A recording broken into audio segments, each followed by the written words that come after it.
heard I was coming to Vietnam, I was anticipating rice paddies and just basic jungle. However, it's a completely electric country. It's got a vibe, it's got an atmosphere. No matter what anyone says, Vietnam works. People in Vietnam are incredibly positive. They want growth, they want development, they want positive change, which is really inspiring.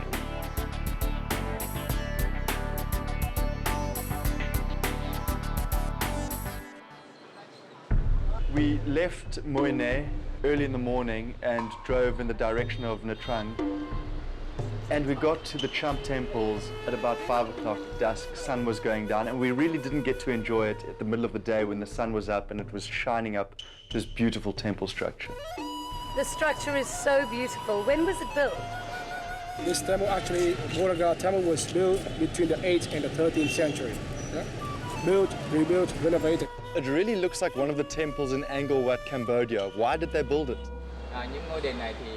They built this temple to worship the Polar Ga lady. And she's like the holy person who protected the fishermen from the high sea, from the storm, and taught the farmers how to do cultivation. It just shows you how important the woman is to the Vietnamese cultures, because this entire temple was built for a woman. She was the goddess of agriculture. The architecture still now is secret. It's the most interesting thing for all the people, the tourists, and many foreign researchers when they come to Vietnam to study about Chum architecture. Because take a look at the layers, the 2 layers of the bridge. No cement, no glue, nothing. But the 2 pieces of the bricks stick together for a long time, for 1,000 years. The Chum temple was built with no cement, no mortar. Nobody actually knows how it was built for certain.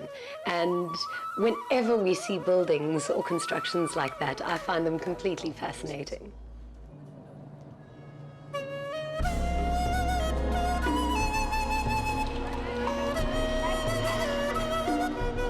So we've been bouncing from destination to destination around Vietnam, and then we arrive at Hoi An. Oh, what a beautiful, quaint little place. For a small ancient little town like Hoi An to look so charming and so beautiful in the worst weather possible, it has to be a spectacular place. We're going to get absolutely drenched today, but Jeannie wanted to go explore. Now, we're in the city of Da Nang, which is slap bang in the middle of Vietnam. About 1,000 k's to the south is Saigon, 800 k's to the north is Hanoi. Now, actually, this is a tiny little preserved village, and it's called Hoi An. Now, what it was originally was the trading post and one of the most major trading posts of southern Vietnam, where Dutch, Indian, and French people would come here and trade and set up their posts. Now, because it's so well preserved, it's now one of the major World Heritage Sites. The beauty of this place is that they've got influences from all over the world because it was a major trading post. It's so authentic and so charming because you get these rundown French buildings mixed with Chinese temples, Japanese bridges. You get typical handicrafts of the Vietnamese culture. Oh, it's heaven. Hoi An is really quaint but very old. Why do you think that it's been considered as a World Heritage Site? You know, because Hoi An can keep some old structures, the ancient structure, as well as the old lifestyle. This looks like a Chinese structure, so there must have been a lot of traders coming from the north. Yes, that's right. Because you know the Chinese people, they came to Hoi An and they stay here from 4 to 6 months. So when they stay here a long time, they bring their religion. Is this pagoda still active, and what actually happens in a pagoda? This is a place for the people come for praying something, pray the luckiness, the happiness, as well as the children. And what's the difference between a temple and a pagoda? Normally, pagoda is wider than the temple. Sometimes the pagoda it consists of the temple inside, and the temple always higher, and the temple had 7 steps or 7 levels. 7 levels symbolize 7 steps of the Buddha. What is the significance of the koi fish? In Vietnam, generally, we have a pond to raise the koi fish.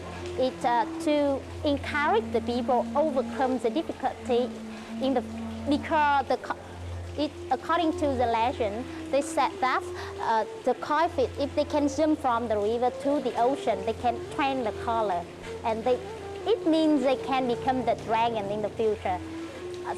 So they want to tell the people, if they overcome the difficulty, they can have a good thing, or they can get the successful nick in the future. This is beautiful. Oh yeah, thank you. This is the assembly hall. We call Phúc Kiến Assembly Hall. You can see the lecture over there. It was built from 1757 to worship Heavenly Lady. In the midst, you can see the door. They have three doors in the middle for the most important leader of the Chinese, and on your right hand for the men, on your left hand for the women. The detailing is phenomenal. Have these dragons been hand carved out of wood? No, they were made by the pottery.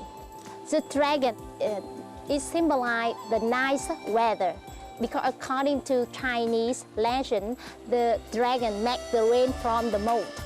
So in the center of Vietnam, we have two seasons, the dry and rainy season.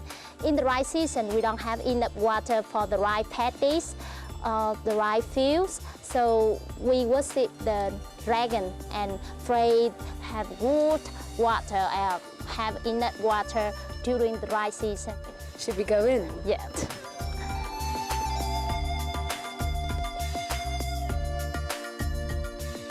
This is a Chinese assembly hall. We call Phúc Kiến Assembly Hall. Were built in 1757. And because the Chinese people, they went to the different lands, so they they buy something, they sell something here for business, so they want some place for their religion, for their spirit, and that's why they built the assembly hall to protect themselves from the evil. They worship the Sikh leader from Sikh family, their ancestor, and the Heavenly Lady, their God. In the middle of the assembly hall, you can see they worship the Heavenly Lady. She would often rescue the fishermen on the sea. So you see the picture over there? Some of the fishermen, they got trouble on the sea. So this is the 17th century version of an embassy? Yes, that's right.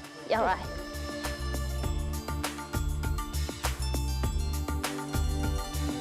Oh, well, this is something beautiful. This is the Japanese bridge were built from early 17th century by the Japanese people. In the back, it's also the border between the Chinese people on your left hand and the Japanese people on your right hand. Is the reason for them building this bridge because it floods here every year? Yes, that's right. In Hoi An, they get flooding season every year. And especially 2 months ago, we have a big flooding and the water go up to mid-high. I don't know about yourself, Jeans, but I'm just so happy we made it to the center of Vietnam, to Da Nang, and especially to this ancient little town of Hoi An.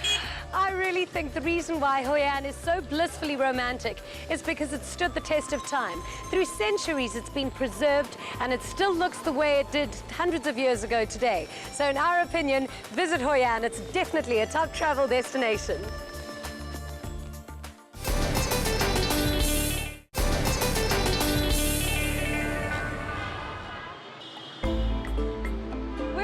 Vietnam in a city called Hanoi. It's one of the oldest cities in the country. In fact, next year they'll be celebrating their 1000th birthday, and it's also so up north it's close to the Chinese border. This lake on the left-hand side is actually the center of the city, and the area around it is known as the Old Quarter or the French Quarter, which has been around for only 100 years. The city is known as the City of Lakes or the City Between Rivers. Jenny, this lake has got quite a legendary story. Oh yeah, it's talking about the giant turtle here, because in the 15th century, the Ming aggressor from China, they came here to invade Vietnam. So there was the story about that. Yeah, the giant turtle gave the magical shot to the king. So thanks to this magical shot, he defeated the Ming aggressor from China in the 15th century. It's really so sweet how whoever you speak to in Vietnam, there's always a legend or a mystical story to explain how something is the way it is. Yes, now please come to see the giant turtle. This is the real one. And it died in 1968. When dying, it weighed 250 kilograms. And the people in Vietnam, especially in Hanoi, they believe that who see the real giant turtle emerge on the surface of the water will get the good luck. This is the city in Vietnam to visit, Hanoi. I thought I was Hanoi Jane for a moment because it was just phenomenal. I love Hanoi. Such a vibe in this place. This is the old quarter of Hanoi, and basically it's been sectioned off so that different goods and services are available in different parts of the city. Now this, for instance, would naturally be the first place I'd come to. It's the shoe street. It should be completely compulsory that every city in the world have a shoe street. Now, I know Jeannie wants to do the shoe street, but I want to do the food street. Yeah, I could take you there. Hanoi is the culinary capital of Vietnam. In fact, some of the country's most famous dishes come from this region. Now, compared to Western civilization, there's a completely different culture here because people don't go to supermarket. It's a tradition here that once a day the woman comes down to the market, she doesn't go to a supermarket, and she comes and chooses what she's going to feed her family. So you see all the thing here, including the vegetable, the meat and everything, are very so fresh every day. And the women, they usually do that every day. Very important thing. Because the meal in Vietnam, very important for all the family members. That's the time they sit together. But it also seems to me that they're very experimental when it comes to food, because I've never seen such a variety of different things in one market. Right. That's the Vietnamese. The market in Hanoi, wow, so visual. I've never been to a market where you see live fish and snakes and eels and dishes that you can't even identify. It's a total culture shock, but that's what makes a trip like this so worthwhile. Are those worms? Yeah. Worms? Yeah, this is warm. And we do mixtures with the egg.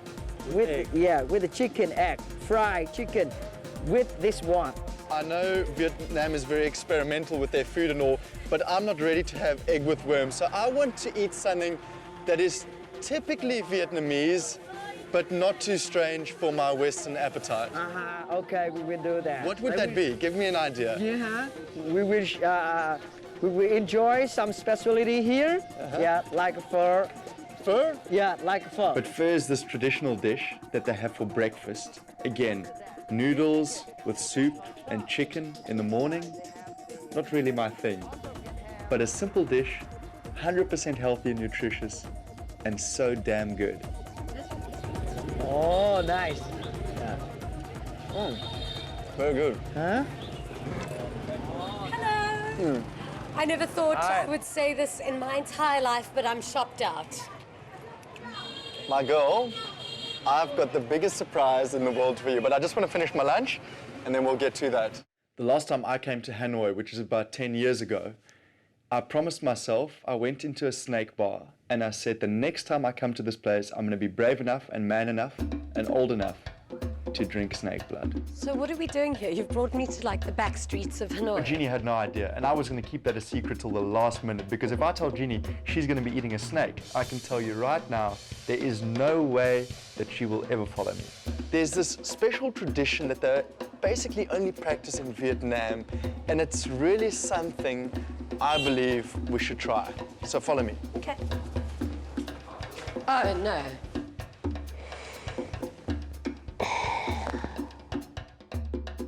I have no words. We're gonna have some snake blood. Oh, my word. Come here. Oh, my goodness, it's a cobra. Oh, my baby, there we go. Has it got poison in it? No, Janez, please don't. Please don't. It's not right.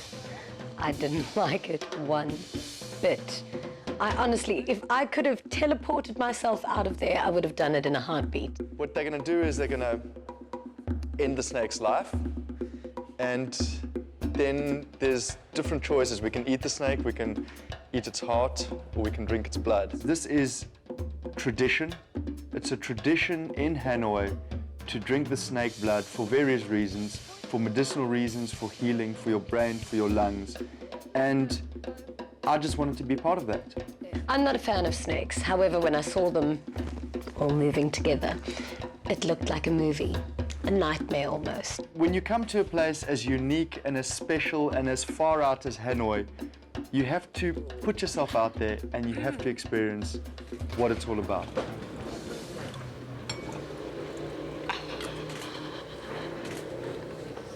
I don't want a whole glass, I just want a little tot.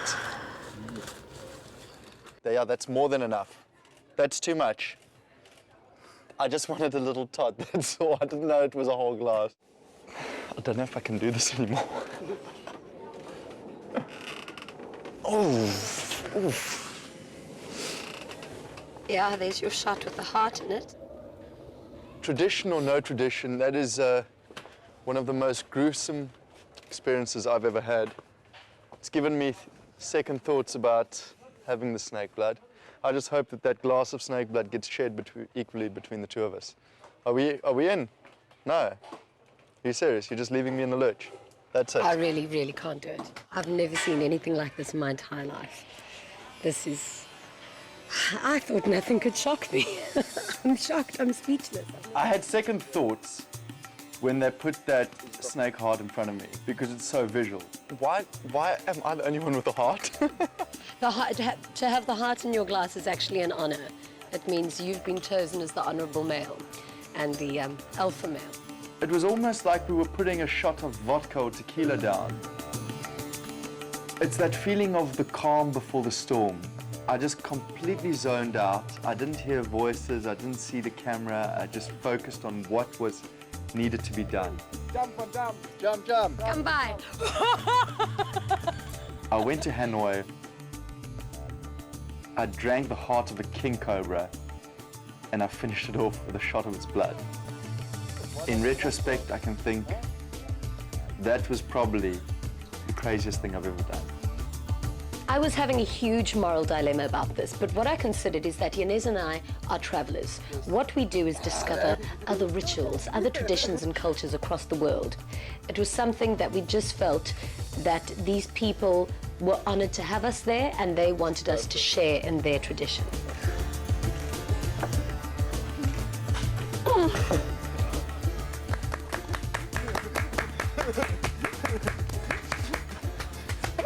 I don't necessarily regret it.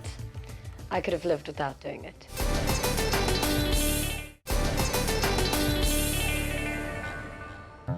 This is the incredible Halong Bay. There are about 500 boats in the bay, and beyond this bay are almost 2,000 limestone casts or islands. Now, we're not far from China. We're about 200 kilometers from China.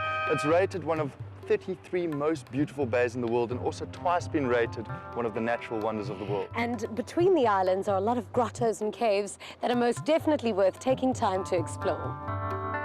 How many are there? Because I was expecting like 5, not hundreds of them. I think there's just under 2,000 and all of them are limestone casts.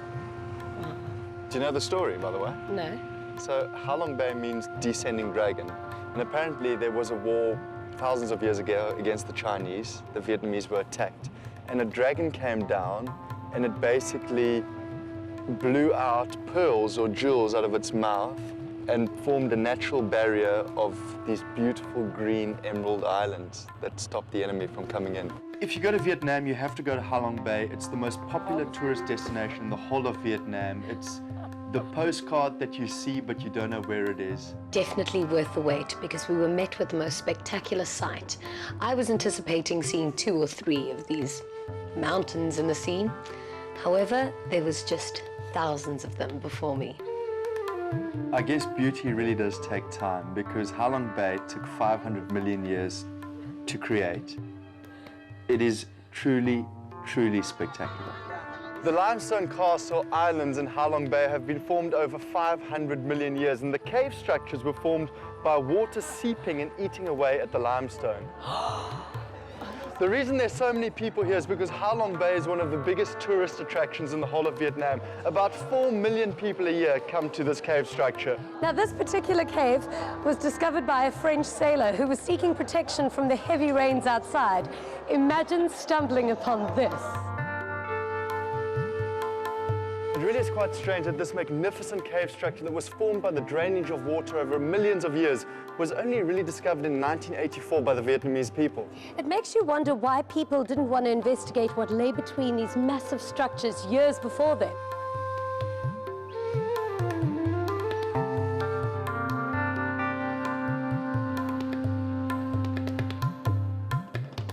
It really is such a pity that it's overcast today, because I promise you on a sunny day this place is emerald green. The mountainside is almost luminous. Halong Bay is so vast, it stretches over 3,000 square kilometers. It will take 6 days by boat to cover all of this area. I'm so taken by this environment and the caves and these grottos. Imagine living around here. In fact, some people do. This is the fishing village, and there are various fishing villages around these islands. This one occupies about 2,000 people, so much so that the government has actually put in a bank and a school for all of the people living in this area that actually live on houseboats. They live on the sea, and the reason they don't go to actual Halong Bay is because it's too densely populated there and there are too many tourists, so they want to get away from the action. And if you take a look at these mountains, I mean, those are cliff faces of limestone. It's not really a place that's flat where you can live.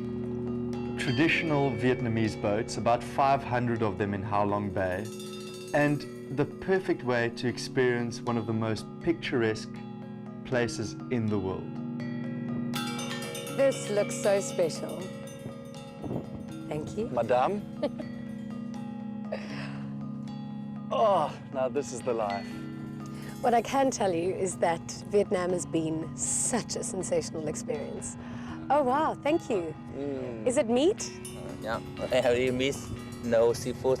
No seafood. And what kind of meat is it? Pork. Pork. Yeah. Thank you very much. It's always good to ask what kind of meat you're getting when you're dining at a Vietnamese table. Ching ching. This really has been such a special place. I love Vietnam. It's one of the countries that I think we've been to that really is a completely different culture. You're going to find and experience something completely different to what you're used to when you're here. You know, from south to north, it's probably one of the most diverse places I've ever been to. You actually never know what you're going to get. But what really gets to me is the people are so gentle. No matter how horrible their past was, they only look to the future. Oh, they are great people. So wham bam, Vietnam!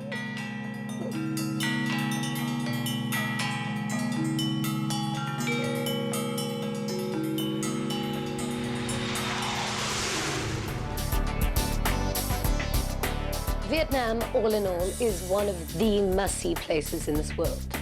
It would be top of my destinations, I'd say. I've always loved the East. It's a place I'll always come back to. It's the most special place. There's so many different cultures and the people are so gentle and friendly, and the food is so good, and it's beautiful. From walking up the stairs and entering the boat, my mood changed immediately. There was a smell in the air, something that I could feel. I knew it was going to be a good day. Club Med 2 is the most fantastic cruise I've ever been on. Everything is top-notch.